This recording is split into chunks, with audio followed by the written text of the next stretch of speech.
We tend to look at greatness like it's a lightning strike, sudden, loud, impossible to ignore.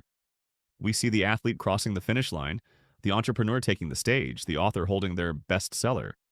And from the outside, it all looks like a moment of magic. But what we don't see, what we're not supposed to see, are the tiny decisions that got them there. The mornings when they didn't feel like showing up but still did. The evenings they chose practice over comfort. The days that felt ordinary but quietly built something extraordinary. What separates people who keep growing from those who stay stuck isn't talent, luck, or even ambition. It's what they do consistently, long after the excitement wears off. That's the part no one talks about. James Clear in Atomic Habits puts it simply: habits are the compound interest of self-improvement. Just like money grows when you invest it wisely over time, so does progress. One small action repeated enough times becomes a system. And systems, unlike sudden breakthroughs, don't rely on chance. They rely on you. And today we are going to walk you through how to build habits that can make you become more successful. But before we begin, do well to hit the like and subscribe buttons. Section 1. The myth of motivation. We often wait for motivation to show up before we act. We think we need to feel ready, inspired, or fired up to finally start doing the things we know we should be doing. But here's the truth that most people miss. Motivation is unreliable. It fades. It changes.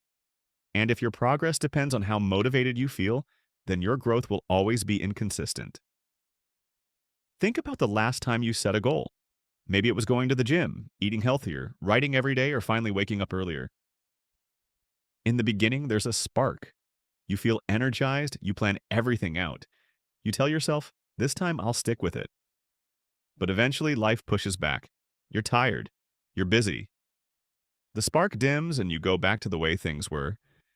This is where habits come in, not as something to replace motivation, but as something to carry you through when motivation is gone. James Clear explains that the people who achieve long-term success aren't more motivated than everyone else. They've simply built systems that don't depend on feeling inspired. They've created routines so solid that showing up becomes automatic. Not because they always want to, but because it's just what they do.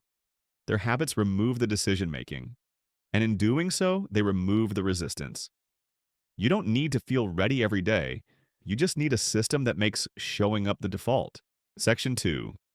The power of identity-based habits. Most people set goals by focusing on outcomes. They say, I want to lose weight, or I want to save more money, or I want to write a book. And they believe that if they just push hard enough, they'll get there. But there's a deeper layer to habit formation that most people overlook. And it's not about what you want to achieve. It's about who you believe you are. James Clear calls this the identity-based approach to habits. Instead of starting with the result you want, you begin with the type of person you want to become. The goal isn't to run a marathon. The goal is to become the kind of person who runs. The aim isn't to write a book. The aim is to become a writer. And once you start acting like that person, even in the smallest way, you begin to build proof for that new identity. This is what makes small habits so powerful. Every time you perform a habit, you're casting a vote for the kind of person you believe yourself to be. When you choose a healthy meal, even once, you're saying, I'm the kind of person who takes care of my body. When you read a single page before bed, you're reinforcing the idea, I'm a reader. These choices may feel small, almost meaningless in the moment, but over time they shape your self-image. And once your actions begin to align with your identity, everything becomes easier. You no longer have to force yourself into discipline. You're simply acting in alignment with who you already are. Because at the end of the day, we don't rise to the level of our goals. We live up to the story we tell ourselves. Section 3. The habit loop. Have you ever arrived home and realized you don't even remember the drive? Or picked up your phone without thinking, only to find yourself scrolling for 20 minutes without knowing why? That's the habit loop in action. It's how the brain conserves energy by automating behavior we've repeated often enough. James Clear breaks this loop down into 4 steps: cue, craving, response, and reward. It starts with a cue, something in your environment that triggers a behavior. Maybe it's the sound of a notification or the smell of coffee in the morning. That cue creates a craving, a desire for a certain emotional state. In response, you perform a behavior, like unlocking your phone or pouring a cup. Finally, there's a reward, something that tells your brain that this was good, let's do it again. What's important to understand is that your brain doesn't care whether the habit is good or bad. It just learns what's repeated. The more a loop runs, the stronger it becomes. That's why bad habits feel so automatic, and why building new ones can be so difficult at first. But here's where things shift. If you understand how the loop works, you can start to design better ones. You can insert intentional cues into your environment. You can create rewards that actually reinforce the behavior you want. You're no longer reacting on autopilot. You're taking control of the loop. And the more you repeat that new loop, even in the smallest way, the less effort it takes to keep it going.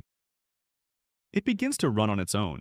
Not because you forced it, but because your brain has now accepted it as normal. That's the power of understanding the loop.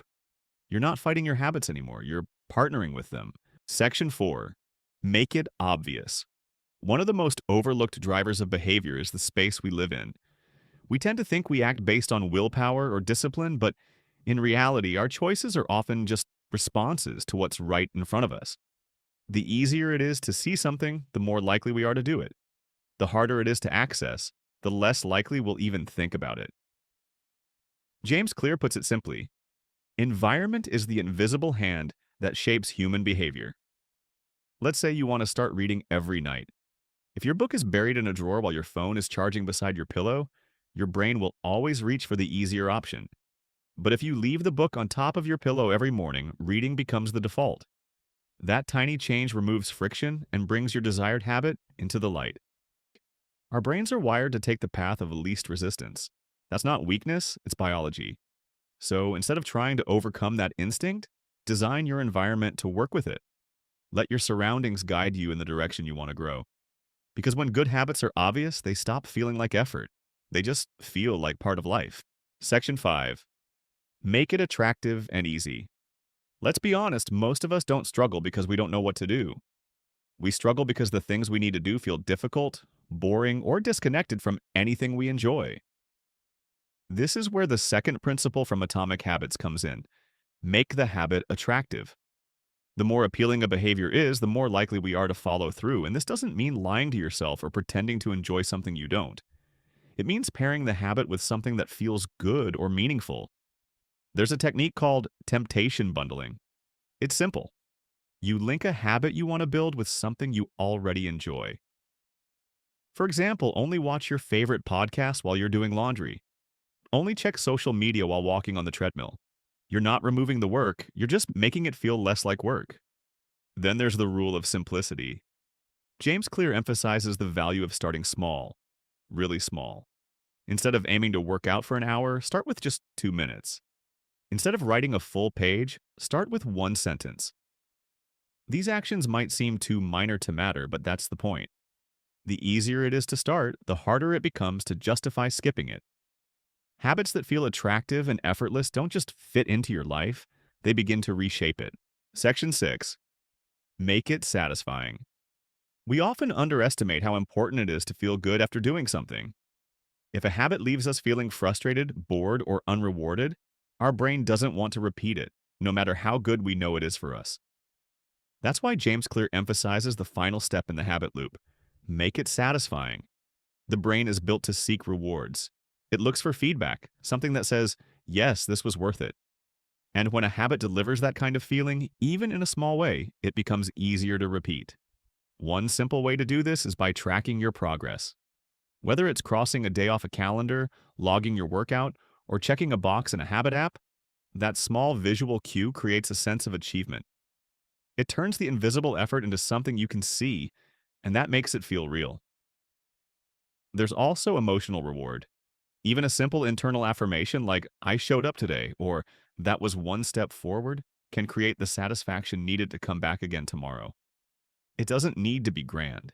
It just needs to matter to you. The most powerful habits are the ones that create a positive feeling the moment they're done. Because satisfaction isn't just the end of the loop, it's the reason the loop begins again. Section 7. Breaking bad habits.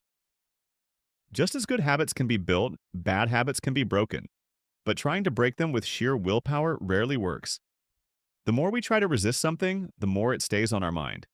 What actually works is redesigning the same habit loop, but in reverse.